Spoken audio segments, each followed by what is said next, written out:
En esta emisión de Trasfondo, diputados y senadores aprobaron reformas a la Constitución que según ellos benefician al país, pero también perjudican. Por otro lado, el presidente Andrés Manuel López Obrador dio positivo a COVID. En su lugar, el secretario de Gobernación se reunió con gobernadores para hablar de temas de seguridad. Ahí estuvo precisamente la mandataria Laidelena Sansores San Román. Y aquí en la entidad, pronto será el Consejo Mexicano del Petróleo y las traiciones se ciernen en los partidos políticos. Quédese conmigo.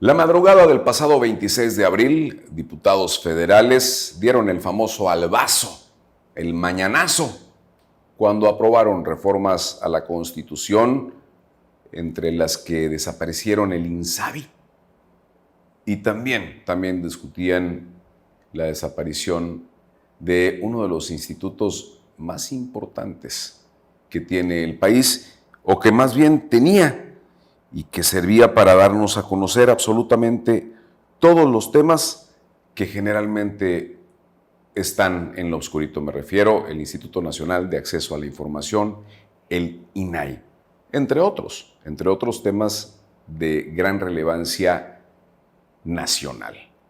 ¿Qué sucede?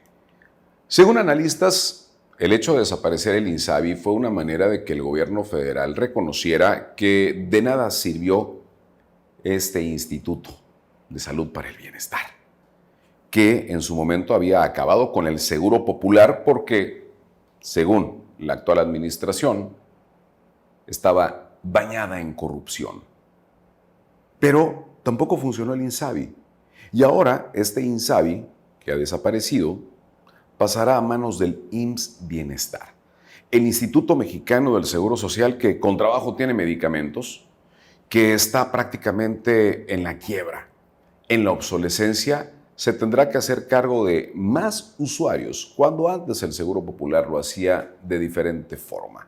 Pero el trasfondo de las cosas es la supuesta corrupción de los gobiernos pasados, pero que continúa en la actualidad. Quizá por eso los diputados también aprobaron la desaparición del INAI, del Instituto Nacional de Acceso a la Información.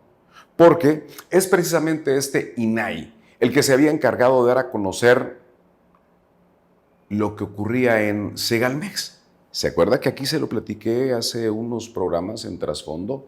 Sí, bueno, Segalmex, que ha estado plagada por la corrupción, no solamente por el desvío de recursos en la compra de aquellos garrafones que le mencioné, sino anteriormente en la compra de granos, en la compra de muchísimos productos que nunca han llegado a los beneficiarios, pero que sí han beneficiado y han llegado a los bolsillos de quienes han estado al frente, independientemente del partido por el que hayan militado.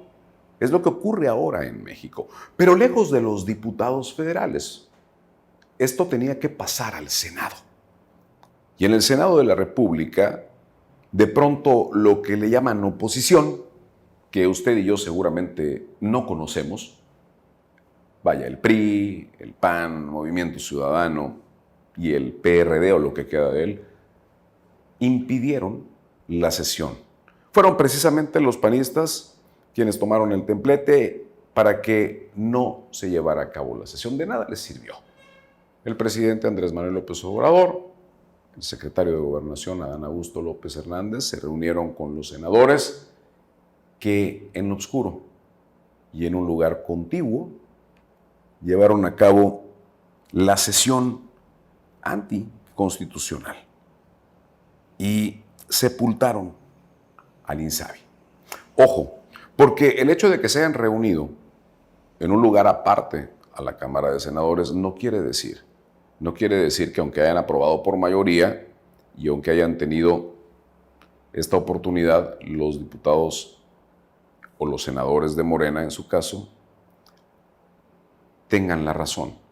Esto seguramente tendrá que ir hasta la Suprema Corte de Justicia de la Nación, porque definitivamente fue inconstitucional. Estos senadores y sus aliados sepultaron al modelo de salud presidencial, que le digo al INSABI, y que pasa a manos del IMSS Bienestar. También aprobaron en este patio Xicoténcatl la desaparición del INAI, justo cuando lo que se esperaba es que designaran al nuevo titular de este instituto. Pero además le otorga a la Secretaría de la Defensa Nacional prácticamente el manejo total del Tren Maya. Pasamos del 80 hasta el 100%. Y ojo, aquí hay algo muy importante que tenemos que tomar en cuenta. Es la forma en la que lo están haciendo. Independientemente de los temas a tratar, aquí el punto es cómo lo están haciendo los diputados y los senadores. ¿Por qué?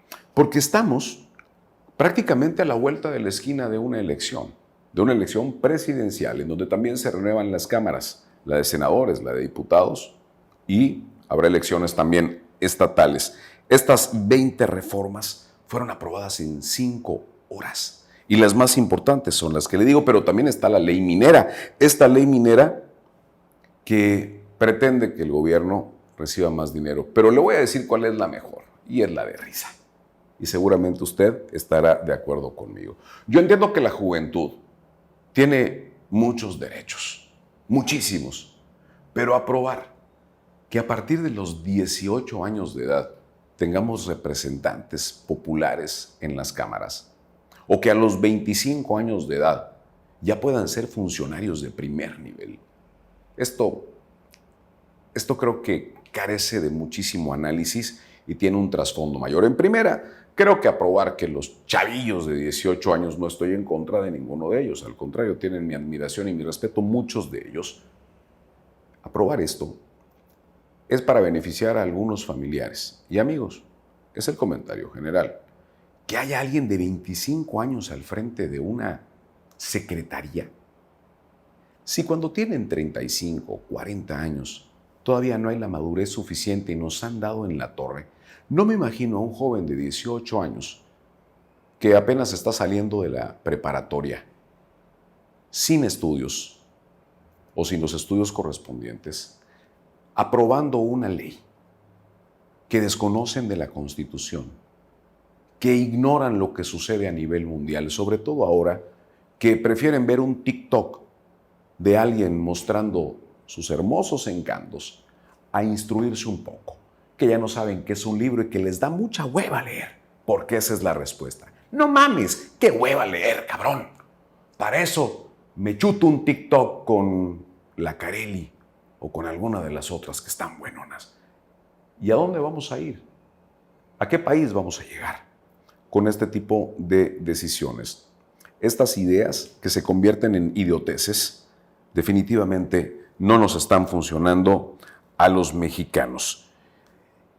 Ahora bien, llama mucho mi atención que quien lideró a los senadores de Morena haya sido Ricardo Monreal Ávila, ese que había sido hasta hace unos meses la piedra en el zapato del gobierno federal que encabeza el presidente Andrés Manuel López Obrador. Hoy, Ricardo Monreal renunció definitivamente a sus aspiraciones presidenciales. Ricardo se hace a un lado, como también se está haciendo a un lado prácticamente Marcelo Ebrard Casaubon, para dejar solamente a Claudia Sheinbaum Pardo y a Dan Augusto López Hernández. Alguno de esos dos va a ser el candidato o candidata de Morena a la presidencia de la República, pero ojo, no estoy hablando de elecciones aún. Vamos al punto. ¿Qué papel juega Ricardo Monreal entonces? ¿O es que acaso ese berrinche que hizo en su momento en la Cámara de Senadores, por el cual muchos mexicanos le reconocimos su valor, por el cual fue atacado incluso por gobernadores de Morena? Ese berrinche le sirvió para que lo voltearan a ver. ¿Y qué recibió a cambio? ¿De que es un buen líder? No me queda la menor duda. Pero, ojo, Ricardo Monreal creo que ha perdido el respeto de los mexicanos al convertirse en un palero de estas reformas constitucionales enviadas desde la Presidencia de la República. Por cierto, el presidente Andrés Manuel López Obrador estuvo enfermo de COVID. Esto fue durante una gira de trabajo por Mérida, Yucatán. De pronto, un medio yucateco dio a conocer que el presidente se estaba muriendo, que había sufrido un infarto. Otros medios locales aquí en Campeche prácticamente lo aplaudieron, pero no fue así. Afortunadamente, el presidente de México estaba bien, estaba muy, muy bien. Sufrió COVID, pero el COVID como el que da ahorita y como el que nos anunciaron desde un inicio por, ¿se acuerda López-Gatell? Es como una gripita. Creo que él ya venía adelantado en su época al menos 3 años. El presidente se refugió en Palacio Nacional, ahí donde vive, ahí tomó las medidas necesarias y fue entonces el secretario de Gobernación, Adán Augusto López Hernández, quien tomó las riendas del país. Así anunció Adán Augusto López Hernández precisamente el tema del presidente Andrés Manuel López Obrador y el COVID. Mire, iniciaría diciéndole que el señor presidente se encuentra aislado y recuperándose aquí en Palacio Nacional, que el sábado en la noche, domingo en la mañana, tenía síntomas de un resfriado. Como se hace cotidianamente, pues se procedió a practicarle pruebas de COVID y de influenza, y hacia las 4 de la tarde el resultado arrojó positividad a COVID-19, no hubo ningún traslado de emergencia, no hubo ningún desvanecimiento como algunos han pretendido hacer creer. Lo que sí se dio, instruyó a que las reuniones de evaluación del último tramo del Tren Maya se llevaran a cabo y por sugerencia de los médicos y ante la eventualidad de que pudiese ser COVID, se decidió que iniciara un proceso de aislamiento y se trasladó a la Ciudad de México. Adán Augusto López Hernández desmintió a los medios que habían anunciado que el presidente prácticamente estaba muerto. Le digo, por fortuna no, y por fortuna lo digo de verdad y de todo corazón porque no tienen ni idea de lo terrible que sería que el mandatario mexicano falleciera. Tiene mucho trasfondo político, económico, en fin. Además, quienes lo conocen aseguran que es un gran ser humano. Pero bueno, me regreso al tema. Y el tema es que mientras Adán Augusto López Hernández estaba al frente del gobierno, convocó a los gobernadores y gobernadoras de Morena a una reunión ahí en Palacio Nacional. Muchos preguntaban, ¿y por qué no estuvo el presidente? ¿Por qué no hizo videoconferencia? ¿Será que sí se está muriendo? ¿Será que no? No, el presidente estaba tomando el descanso que le exigía la enfermedad que tenía. Pero el tema era lo crucial. Algunos decían que era para cerrar filas en torno precisamente a estas reformas constitucionales que se comenzaban a discutir en esos días en la Cámara de Diputados y posteriormente en la de Senadores. Pero, de acuerdo al secretario de Gobernación, no. Hablaron de temas de seguridad. Ahí está el secretario de Gobernación, Adán Augusto López Hernández, nuevamente. No, fue una reunión como se tenía programada de la evaluación de la Estrategia Nacional de Seguridad y de los programas del bienestar. ¿Prioridades que se definieron en esta reunión? No, fue básicamente eso, revisar el avance de la Estrategia Nacional de Seguridad en cada uno de los estados y en la segunda parte pues fue la evaluación de los programas de bienestar. ¿Estados en los que haya ajustes? ¿Perdón? ¿Estados en los que haya ajustes en la Estrategia de Seguridad? No, básicamente se revisó la baja de la incidencia. ¿Por qué no mandó un mensaje el presidente a los gobernadores? Pues porque el objetivo de la reunión no era que mandara un mensaje a los gobernadores, sino que avanzáramos en la evaluación. ¿Hay preocupación de los gobernadores por la salud del presidente? No daría ninguna. tranquilidad ver un mensaje del presidente? Bueno, pues yo creo que la tranquilidad está en el hecho que todos los mexicanos sabemos que resultó con el contagio de COVID, que se recupera y está aislado y recuperamos. Pero a 4 días, ¿por qué no ha aparecido el presidente, secretario? ¿Mande? A 4 días del contagio, ¿por qué no ha aparecido el presidente? Bueno, yo lo he visto, no sé dónde no haya aparecido. Pero él cotidianamente hace uso de sus redes sociales para informar. Tenga paciencia, ahí nos vemos. Bueno, y precisamente en el tema de seguridad, la gobernadora Lavilena Sansores San Román participó en una mesa de trabajo de seguridad. Aseguran que están trabajando en conjunto con el gobierno federal y con otras entidades para combatir la tala ilegal, para detener a los malhechores y para que Campeche siga estando en los primeros lugares de seguridad en México. Por supuesto que se aplaude el tema de la seguridad, por supuesto que es bueno, pero falta mucho todavía por hacer, falta mucho todavía por ver aquí en la entidad. Hay casos aislados que deberían desaparecer porque dentro de unos días, aquí en la entidad, habrá uno de los eventos más grandes de México, que incluso ha causado gran polémica con nuestros hermanos de Ciudad del Carmen. Me refiero al Consejo Mexicano del Petróleo, que se llevará a cabo del 7 al 10 de junio próximo, aquí en la ciudad capital, San Francisco de Campeche, Campeche, México, que usted donde busque aparece nada más como Campeche. Pero bueno, hay críticas en torno a lo que viene para el Consejo Mexicano del Petróleo, porque dicen que el gobierno del estado está gastando mucho dinero en pavimentar el terreno que le llaman Fora Campeche. Perdón, desde mi perspectiva, si vamos a recibir visitantes que vienen a invertir y que van a dejar una derrama económica importante, hay que mantener limpia la casa y hay que mantenerla bien. ¿O qué usted cuando recibe a sus invitados deja los pañales tirados? No, yo creo que no. Este Consejo Mexicano del Petróleo traerá a las empresas más importantes de México y del mundo. No menciono nombres porque no me están pagando. Pero lo que sí le puedo decir es que la derrama económica que se espera es bastante. Son al menos 2,000 o 3,000 visitantes que vendrán a este Consejo Mexicano del Petróleo, que consumirán alimentos deliciosos de nuestra gastronomía local, que recorrerán nuestras zonas arqueológicas durante los días y las horas en las que puedan, que pasearán nuestro hermoso malecón, el centro histórico que ya está quedando como merecemos los campechanos y también los visitantes, pero sobre todo que ocuparán cuartos de hotel, que se llevarán artesanías y que dejarán una derrama económica importante.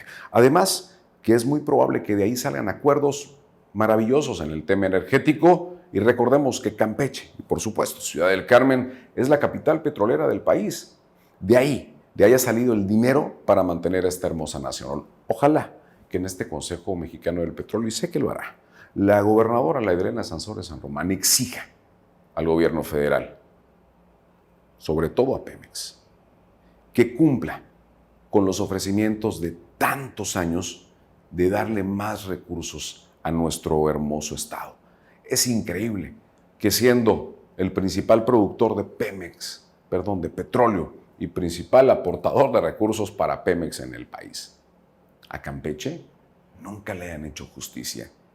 Y me voy a adelantar, y creo que sí lo hará la gobernadora porque siempre ha mostrado tenacidad para pedir las cosas. Y sí, los anteriores habían pedido, pero creo que no los habían escuchado. Creo que esta relación puede ayudar, o tal vez no. Ojalá y no, cuando lo pida, alguien diga que está traicionando al presidente, porque esto es muy común en últimos días. ¿No me cree? Miren, la diputada de Movimiento Ciudadano, Daniela Martínez, el bastión que le quedaba a Movimiento Ciudadano aquí en la entidad, más bien en la ciudad capital, ya dejó de ser mosista. Renunció a ese partido, renunció a la bancada de Mosi en el Congreso local para convertirse en independiente y seguramente para dentro de unos días darnos a conocer que está en Morena, porque yo no creo que se vaya al PRI, yo no creo que se vaya al PAN, ni a ningún otro partido político. Aquí el tema es que de inmediato la pregunta es, ¿qué está pasando dentro de ese partido político? ¿Y por qué la insistencia de muchos mosistas de salirse de ahí y trasladarse a otro partido político? ¿Qué están buscando en el Congreso? Tal vez tiene que ver con la elección de alguien en particular. ¿Será que realmente, como dicen sus compañeros o excompañeros mosistas, hubo lana de por medio?